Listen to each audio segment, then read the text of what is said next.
when I took care of cows in India, one of the things I started to learn there was that when you actually are with nature, with the animals or the birds,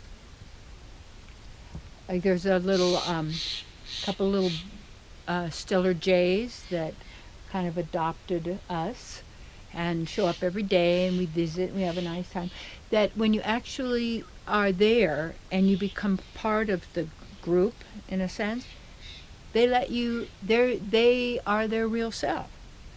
When I was in Jamaica one time, and a couple of times, and the Jamaican people are really beautiful people, and they have a certain way of speaking and also being also on the outer.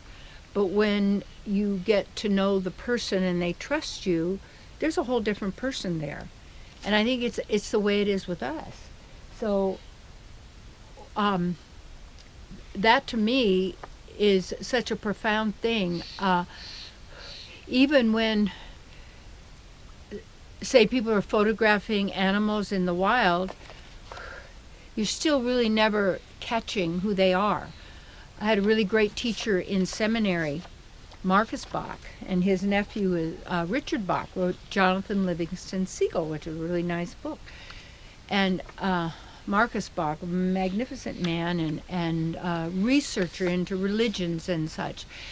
And he said the key is you never know something from the outside looking in. And that's a lot of people. They're licking on the outside of the honey jar to get the honey.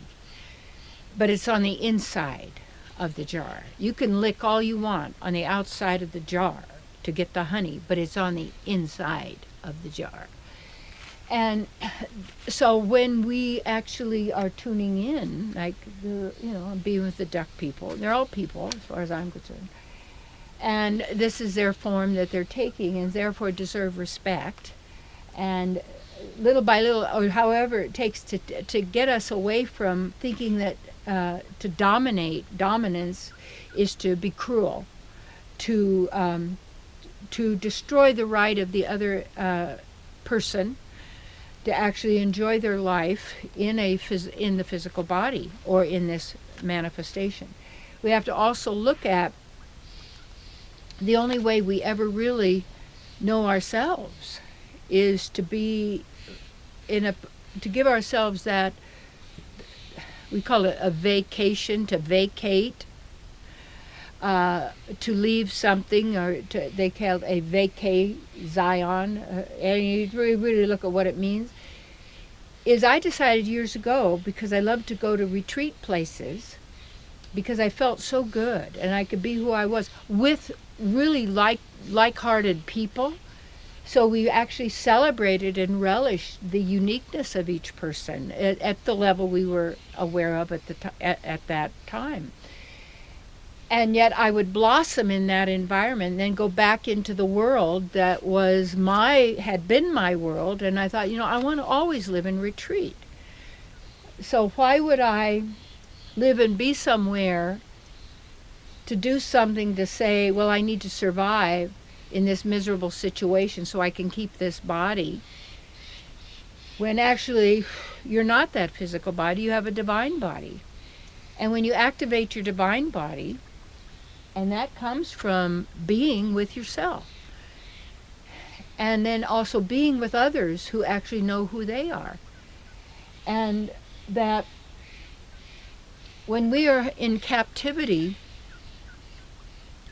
we've been captivated by our fascinations, and to fascinate something is to fasten you to it, like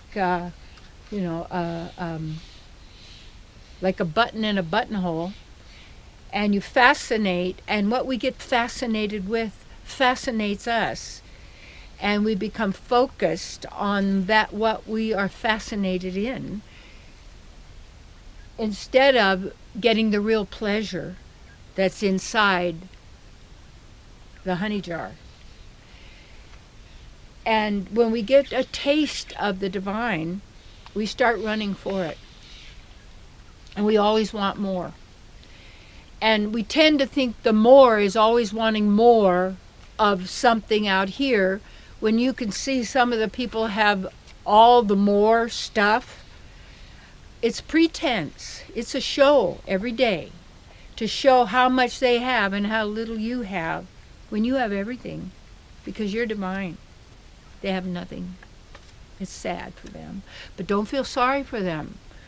The key is to be who you are. And when you are who you are, you don't feel sorry for anybody.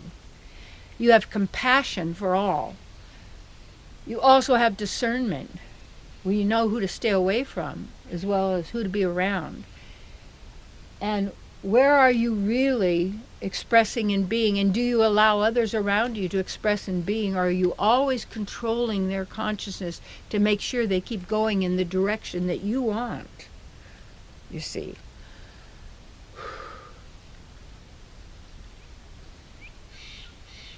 So yeah. Look at, hi. Nice to see you. And like being with the cows in India I mentioned, they start to reveal who they really are. And they start to accept you as part of them. And the whole thing about nature doesn't need pretense and animation and virtual. No.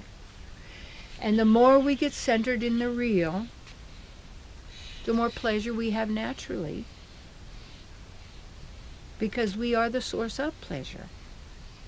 We are the pleasure of God, the divine. And in the artificial, you see, you become used and abused for the pleasure, or it isn't really pleasure, or some minor satisfaction of fear-based realities. Yeah. So when you tune into nature and yourself, wow, that's where the pleasure, and then you start running after it because you want more of yourself. That's why I have the phrase, be you to the full. And when you have that, you don't need more, because it's who you are, but yet who you are is ever unfolding, ever expressing, you see. And we start to expand our imagination and ideas and come to go, whoa, the beauty of nature is just a fragment of what's the divine is made of. And every part is perfect and beautiful, just like you.